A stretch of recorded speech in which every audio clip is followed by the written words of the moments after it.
ఇప్పుడు రైతు రుణమాఫీ గురించి ఎవరైనా అడుగుతున్నారా? అడిగితే నీ ఛానల్లో, నా ఛానల్లో లేకపోతే చిన్న చితక ఛానల్ తప్ప ఎవరు మాట్లాడుతూ ఉన్నారు? ఇవాళ ఎవరి మీద దాడులు చేస్తూ ఉన్నారో వీళ్ళందరూ ఎవరు అంటే రైతుల సమస్యలు మాట్లాడుతోళ్ళు, పింఛన్ల గురించి మాట్లాడుతోళ్ళు, రైతులకు రైతు బంధు వస్తలేదని మాట్లాడుతోళ్ళు, కరెంటు పోతుందని చెప్పేటోళ్ళు, అంటే కరెంటు పోతుంది కాబట్టి చూపించేటోళ్ళు. ఈ ప్రజల సమస్యలను మేము చూపిస్తున్నాం కాబట్టి వీళ్ళకు మేము శత్రువులం అయిపోయినాం, వీళ్ళకు మేము టార్గెట్ అయిపోయినాం. ఇప్పుడు ఎవరు ఏవి చూపించకూడదు? ఇప్పుడు రఘు ఉన్నాడు, ఆయన ఏ సమస్యలు చూపించాడు? ఏ రైతు సమస్యలు చూపించాడు? ఏవి చూపి ఇంకా తిన్మార్మన్ అంటే కాంగ్రెస్ ఆయన కాబట్టి ఆయన ఏవి చూపించాడు? సో కాబట్టి వాళ్ళకి సమస్య లేదు. ఇప్పుడు మేము ప్రజల సమస్యలు చూపిస్తున్నాం, రైతు సమస్యలు చూపిస్తున్నాం, ఇవన్నీ చూపిస్తున్నాం.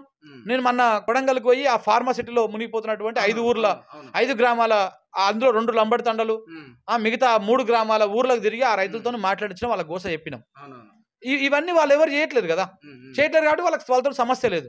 వాళ్ళు కాంగ్రెస్ పార్టీకి ఏదో కోడికతో కొట్టినట్టు చేస్తున్నారు అవుతుంది. మనమేమో వాస్తవాన్ని, ప్రజల సమస్యని, ఆ ప్రజల కోణంలో వాళ్ళు చెప్తున్నటువంటి వాయిస్ని మనం తీసుకుపోయి చూపిస్తున్నాం. సో కాబట్టి మనం టార్గెట్ అవుతున్నాం, మనల్ని టార్గెట్ చేస్తున్నారు వాళ్ళు. ఇప్పుడు నిన్న ఫస్ట్ మన మీద ప్రభుత్వం రాగానే బెదిరింపు కార్యక్రమాలు స్టార్ట్ చేసారు.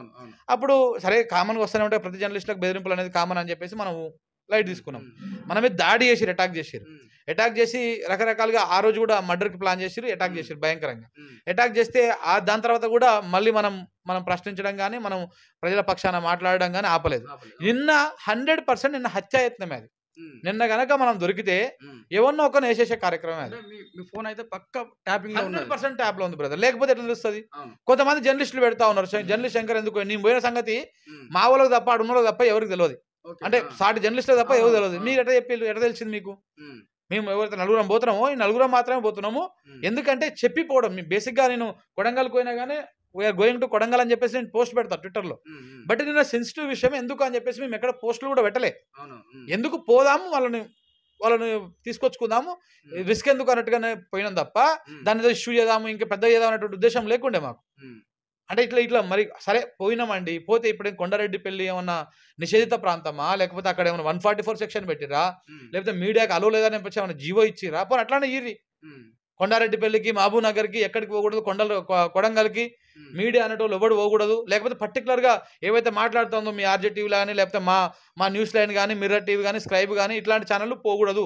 ఈ ఛానళ్ళ పేర్లు పెట్టి ఒక జీవో ఈ ప్రాంతంలో ఈ మీడియాని మేము నిషేధిస్తున్నాం, గవర్నమెంట్ పోవద్దు అని జీవో మేము పోము కదా. ఎందుకు ఇంకా ఈ లొల్లే ఉండదు కదా.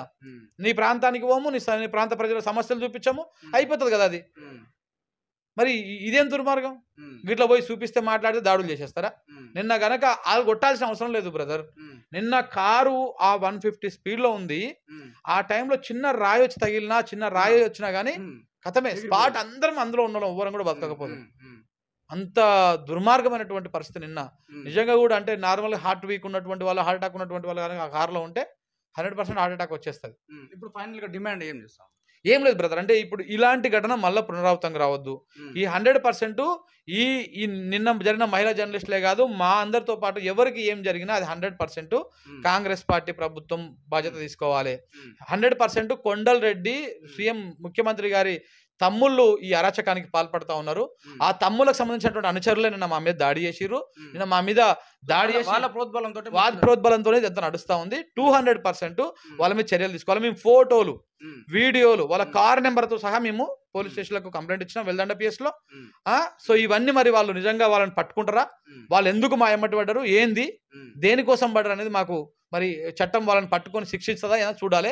బట్ కానీ ఇలాంటి దాడులు తెలంగాణ సమాజం ఎప్పుడు చూడలేదు. ఇలాంటి చేజింగ్లు, ఇలాంటి భయాందోళన కల్పించేటువంటి పరిస్థితులు ఎప్పుడు చూడలేదు. ఒకవేళ మేము ఇట్లనే చేస్తాం, నేను ఇది కూడా చెప్పదలుచుకున్నా, మేము దాడులే చేస్తాం, మేము పోలీసులకు భయపడం అంటే మరి ఇక మిగతా అన్నింటికి కూడా రెడీగా ఉండాలి.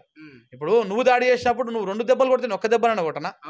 ఇప్పుడు మీరు దాడులు చేసినప్పుడు మరి మేము కూడా అదే పని చేయాలి. మరి పోలీస్ వ్యవస్థ మాకు అట్లనన్నా సర్టిఫికేట్ ఇవ్వాలి, అట్లనా చెప్పాలి. సరే మీరు చేసుకోండి, వాళ్ళు బెదిరిస్తారు కదా, మరి మీరు బెదిరించే కార్యక్రమం చేయాలి, మేము కూడా ఏం చేయాలో మేము అది చేస్తాం, అంతే కదా. మేము కూడా అంతే కదా. ఇప్పుడు మీరు చట్టాన్ని వ్యతిరేకంగా, చట్టానికి విరుద్ధంగా వాళ్ళు మా మీద దాడులకు తెగబడతా ఉంటే పోలీసు యంత్రాంగం చూసుకుంటా కూర్చుంటుంటే, నిన్న వెల్దండ పోలీసులు మాకు బాగా సపోర్ట్ చేశారు. బట్ కానీ రాష్ట్రంలో ఉన్నటువంటి డీజీపీ గారు మేము ఏడుకోయినా కానీ ఈ కార్యక్రమం జరుగుతూ ఉంటే వారికి చెప్తా ఉన్నాను నేను, ఒకవేళ మీరు కనుక వీళ్ళని కంట్రోల్ చేయకపోతే మరి అట్లనే వదిలేయండి.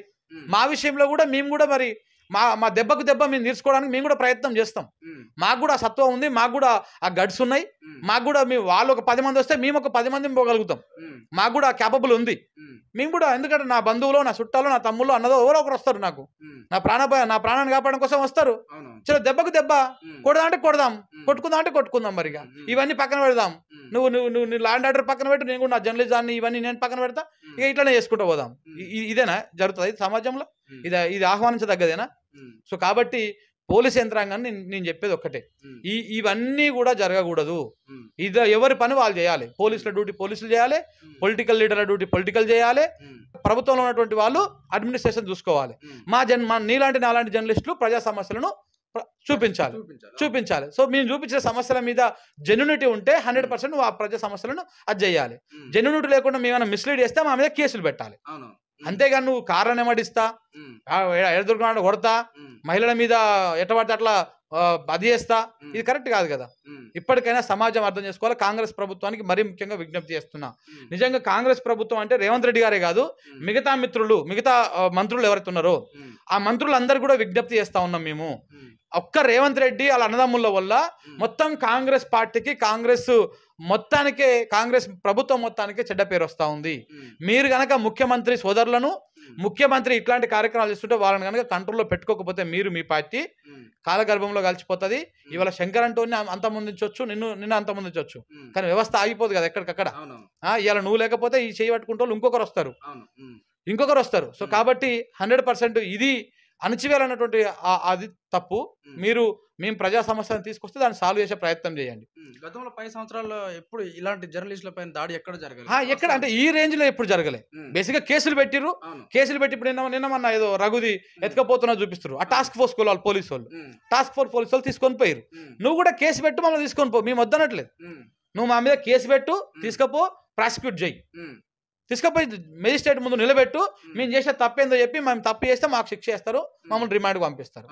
అది పంపి మేము దానికి రెడీగానే ఉన్నాం. కానీ దాడులు ఏంది? చంపేస్తారా మనుషులని? చంపేస్తారా అండి? మాకు కుటుంబాలు, పెళ్ళం, పిల్లలు ఎవరు ఉంటారా? మాకు చంపేస్తారా మనుషులని? ఇట్లా చంపుకుంటూ పోతే ఎంతమంది మిగులుతారు తెలంగాణలో? ఇప్పుడు ఇవాళ నువ్వు చంపుకుంటూ పోయినావు, రేపు ఎల్లకాలం నీ ప్రభుత్వం ఉండదు కదా. రేపు నాటి నీ ప్రభుత్వం మారుతుంది. ఇవాళ చేసిన అందరి మీద మేము ప్రతీకార చర్యలు తీసుకోవాలా? మరి అప్పటికి కరెక్ట్ కాదు కదా. ఇది ఈ చంపుకుంటూ పోతే ఏం దాకా శ్మశాన వాటికి అయితే తెలంగాణ, అది కాదు కదా. ఎవరి పని అలా చేయాలి. మా పని మేము చేస్తున్నాం, మీ పని మీరు చేయండి. కానీ దాడులు చేస్తాం, ఇది చేస్తాం, మేము తప్పు చేసి ఉంటే. కానీ ప్రభుత్వం వచ్చిన తర్వాత వాస్తవానికి జర్నలిస్ట్కి స్వేచ్ఛ లేదు, 100% లేదు. ఓయూలో కొట్టిరు జర్నలిస్టులని, ఆదిలాబాద్ జిల్లాలో కొట్టిర్రు, నా మీద దాడి అయింది, చిల్కా ప్రవీణ్ మీద అయ్యింది, ఇంకా ఇప్పుడు మహిళా జర్నలిస్టుల మీద అయ్యింది, అందరు జర్నలిస్టుల మీద అయితేనే ఉన్నాయి. స్వయంగా సెక్రటరియట్లోనే ఒక జర్నలిస్ట్ మీద దాడి అయింది. ఒక ఎమ్మెల్యే పోయి డైరెక్ట్ గల్లా పట్టిండు. ఏమైంది? ఏం చర్యలు తీసుకురా? ఎమ్మెల్యే మీద కేసు పెట్టారు? ఏమన్నా అయిందా? ఏమన్నా ముంగలికి పోయిందా? ఇది నిజంగా ప్రజాపాలన, లేకపోతే గూండాల రాజ్యమా, రౌడీల రాజ్యమా, ఇంద్రమ రాజ్యం అంటే ఇదేనా? చెప్పాలి, సమాధానం చెప్పాలి వాళ్ళు కూడా. సో ఇది నేను లాస్ట్గా విజ్ఞప్తి చేసేది ఒకటే బ్రదర్, రాష్ట్ర ప్రభుత్వం ఇప్పటికైనా జర్నలిస్టులని వాళ్ళ పని చేసుకొని ఇవ్వాలి. మీ రౌడీ మూకలను పెట్టి మీ అన్నదమ్ములను ప్రోద్బలంతో, ఈ అనుచరులతో చేస్తా అంటే ఇది ఆగుతుంది అనుకుంటే అది మీ అమాయకత్వం. మీరు చంపగలుగుతారు, అంతకంటే ఎక్కువ ఏం చేయలేరు. ఎంతమంది చనిపోయారు తెలంగాణ ఉద్యమంలో. సో ఇప్పుడు నీ ప్రభుత్వం అందించడానికి కూడా 100% మేము పోరాటం చేసేందుకు రెడీగా ఉన్నాం. 100% పోరాటం చేస్తాం. అమరుల సాక్షిగా చెప్తా ఉన్నా, 100% ప్రభుత్వాన్ని గద్దె దింపేదాకా మేము ఫైట్ చేస్తాం. ఎందుకు? ప్రజా సమస్యలను మేము బయటకు తీసుకొస్తుంటే మా మీద అణచివేత చేస్తూ ఉన్నది. సో కాబట్టి 100% మా వంతు మేము ప్రయత్నం చేస్తాం. ప్రజలకు వాస్తవాలు వివరిస్తాం. మేమేం కత్తులు పట్టుకొని పోం, బాంబులు పట్టుకొని పోం. మా దగ్గర ఇట్లాంటి గన్నే, నీకు ఇది ఏదేందో ఇదే మైకు, ఇదే గన్ అవుతుంది, ఇదే పెన్ అవుతుంది. ఈ పెన్ను కత్తి పోటు కంటే కలం పోటు చాలా పెద్దది. సో కాబట్టి దాని పవర్ ఏందో చూపిస్తాం. నువ్వు ఇంక ముంగల పోటీ ఎదుర్కోవడానికి రెడీగా ఉండు.